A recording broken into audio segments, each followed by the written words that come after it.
Hello and welcome to HITC Sport. Right, let's take a look at the worst England player to represent the country every year going right back to 2002. Because lads, there have been some absolutely woeful footballers who've been given a cap for England. Dreadful ones altogether, just horrendous. It's more just a list for me to laugh at the utterly useless footballers that your country has decided to hang their hat on every year. Then again, I probably shouldn't laugh too much. We've handed out over 30 caps to a lad with less footballing ability than a plate of uncooked lasagna. And to make matters worse, he's now 38 years old and says this: I'll be available for my country and who knows what will happen in the future. Good Christ, man, you trying to give me a stroke? 2002 Michael Ricketts. Many of you won't remember Michael Ricketts. Rest assured, he was a woeful footballer who only ever had a couple of good seasons in his life. He'd scored 12 goals the previous campaign for Bolton, got his England cap against Holland in 2002, and then just seemed to give up on his career. Mission accomplished, I played for England, that's it. He was only 24 years old. 2003 Francis Jeffers. Yeah, I know he scored in his one and only game for England in a 3-1 defeat to Australia in February 2003, but still, one of the worst players to ever play for England. It should have been so different. This fella was Wayne Rooney's hero, and they both ended up playing together in this game, but injuries and bad career choices saw Jeffers' career dry up like an out-of-date banana. He was only 22 at the time, and yet would go on to score just 3 top-flight goals after this. 3 in his entire life. Spells at Charlton, Newcastle Jets, Motherwell, Floriana out in Malta, Accrington Stanley. Oh Francis, make it stop for the love of God. 2004 Anthony Gardner. How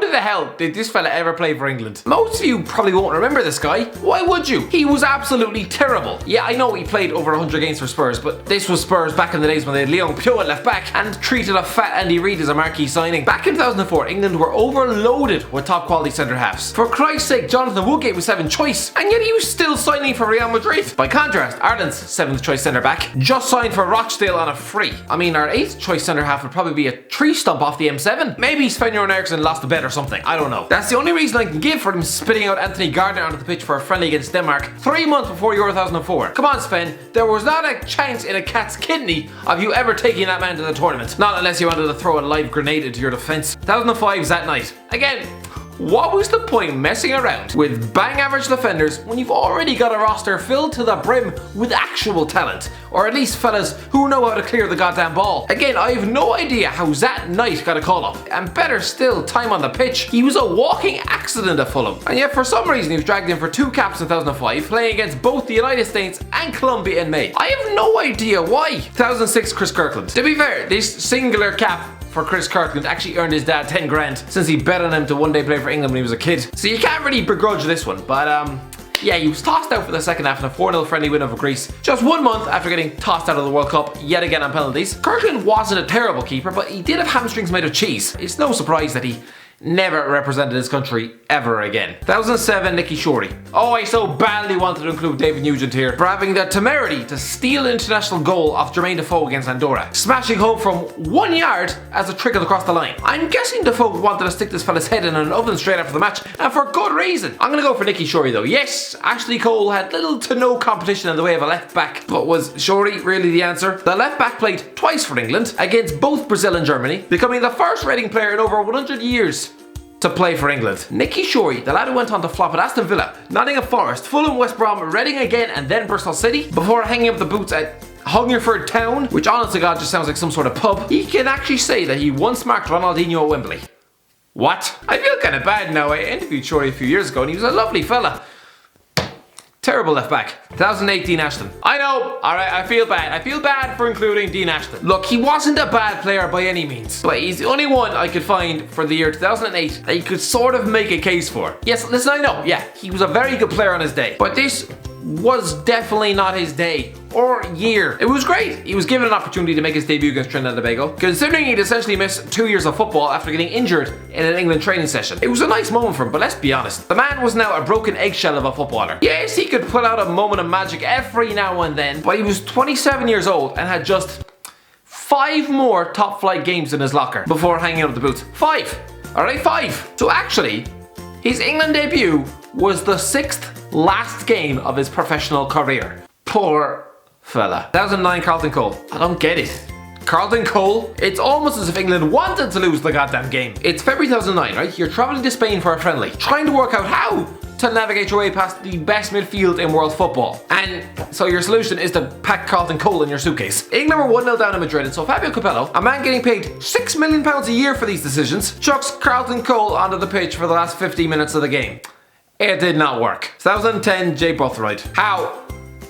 How did this fella ever get a cap for your country? It just makes absolutely no sense. He was terrible, a dreadful excuse of a footballer, and yet somehow tricked Fabio Capello into giving him a cap. One glance at this fella's CV would show you he's not even that good a championship striker, let alone Premier League, and let alone good enough for World Cups. Yes, he'd scored 18 goals for Cardiff that season. Great! It was against the likes of Millwall, Scunthorpe and Doncaster Rovers.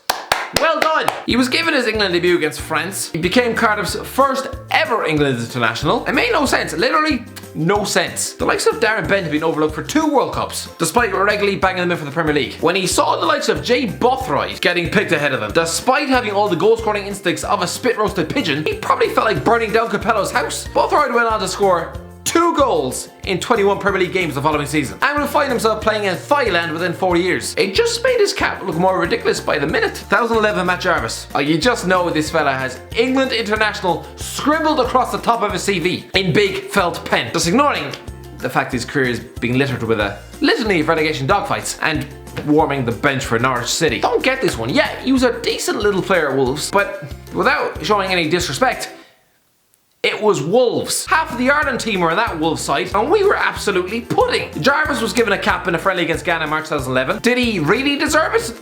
I don't think so. Was that his reward for not getting relegated? He played the final 20 minutes of the game, becoming the first Wolves player to line out for England since 1990. He wasn't any good, didn't pass his audition, and never got another phone call after that. 2012 Fraser Campbell. I was genuinely stuck for 2012. Not because Roy Hodgson didn't make any strange calls, but because half the time you couldn't move for the sheer mediocrity lining the squad under him. 2012 was the year that saw Roy Hodgson give debuts to Carl Jenkinson, Stephen Cocker, John Ruddy, Martin Kelly, Ryan Shawcross. Considering this was a man who also signed Paul Konchesky for one of the biggest clubs in world football, clearly he had an obsession with bang average players. He's probably frightened of the good ones. I'm gonna wade through this absolute fountain of terrible and go for Fraser Campbell, a lad who was barely good enough for Sunderland at the time. And despite having only scored 6 goals in 4 years, yeah, 6, he was a striker. He was given the final 10 minutes in a 3-2 defeat to Holland in February 2012. No idea why. 2013 Jack Rodwell. I'm going to be nice to Jay Rodriguez here, considering he essentially busted his career open whilst playing for England. So instead, let's take a look at Jack Rodwell. They say there's a big club bias when it comes to picking players for England. They couldn't be more right. Apparently, you can sit on the bench and twiddle your thumbs for Man City, doing the square root of nothing,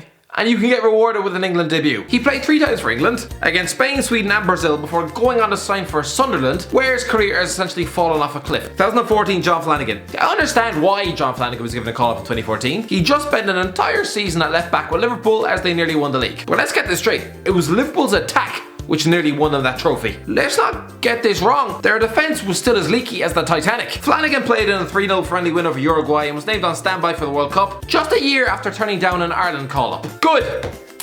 Didn't want him anyway. 2015 Ryan Mason. I know, alright, I feel terrible for including Ryan Mason here, considering he was forced to retire early, but is it a crime to say I don't think he was quite good enough for England? He was the original Harry Winks, alright? A local lad who's forced his way into the Spurs team before being eventually found out. Mason was sold to Hull City in 2016. Take notes, Winks, cause this is your future. He made his debut for England against Italy, and even set up Andros Townsend's equaliser, but I don't think he was good enough for England, alright? 2016 Joe Hart. Okay, I know Joe Hart played 75 times for England, alright? And on his day he was a great goalkeeper, but 2016 was not his day. His performances in Europe 2016 were absolutely hopeless, letting in easy shots from Russia, Wales and Iceland. 2017 Dominic Solanke. This man has the best agent in world football, he just does. This is a kid who spent 13 years at Chelsea, was signed by Liverpool, tricked Bournemouth into chucking 20 million quid at his head.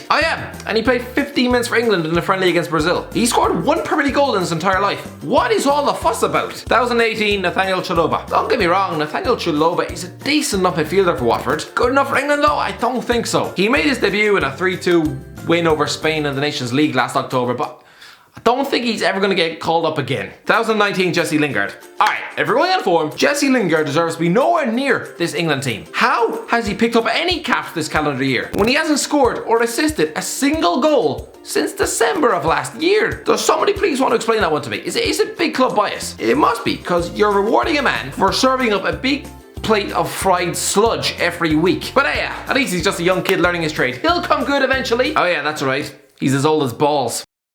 Anyway, that's the end of it, lads.